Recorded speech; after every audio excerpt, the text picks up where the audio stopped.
And Mark, this isn't just a hypothetical. We know for sure that the court will issue rulings in at least 2 cases related to voting rights next term. Both of them have to do with congressional redistricting out of South Carolina and Arkansas and allegations of racial gerrymandering. Because of the way that federal law is set up, the Supreme Court has to issue a ruling on these cases. They will hear oral argument first in South Carolina.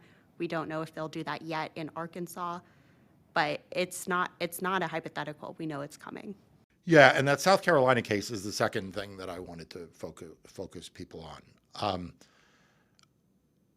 It is curious that the Supreme Court granted oral argument in that South Carolina case. The South Carolina case is a lawsuit that was brought by civil rights organizations saying that the state of South Carolina had engaged in racial sorting, okay, sometimes referred to as racial gerrymandering, that they had sorted voters based on race without a good reason to do so. It was not in furtherance of the Voting Rights Act.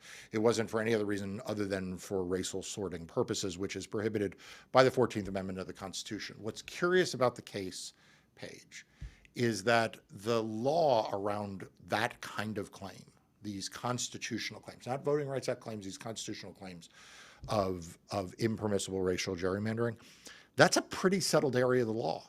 And, you know, I had the good fortune of litigating several of the most recent sort of landmark cases in that area, Cooper v. Harris, which was a case out of North Carolina, Bethune-Hill versus Virginia, which was out of Virginia.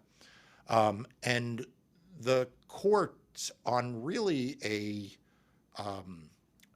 by a wide ideological margin, adopted a test in those cases and some others along with them on what is okay and is not okay. I mean, you know, when I say wide ideological consensus, I mean, you had in the majority opinions in those cases, you had Justice Thomas and you had Justice Ginsburg.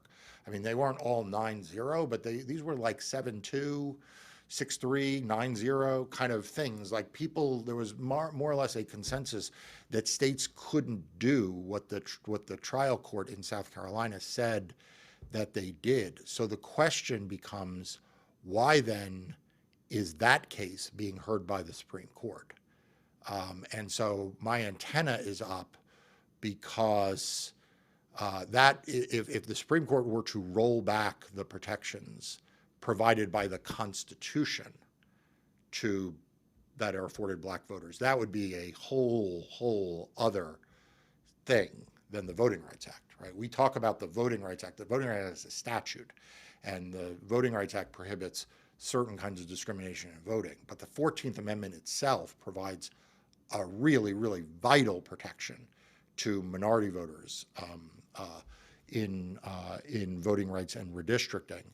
And as you point out, Paige, you know, the 14th Amendment was weaponized by this court in the affirmative action case. And you're seeing that now resonate, being sort of used by conservatives and elsewhere. So I'm very focused on what the Supreme Court's interest in that case is.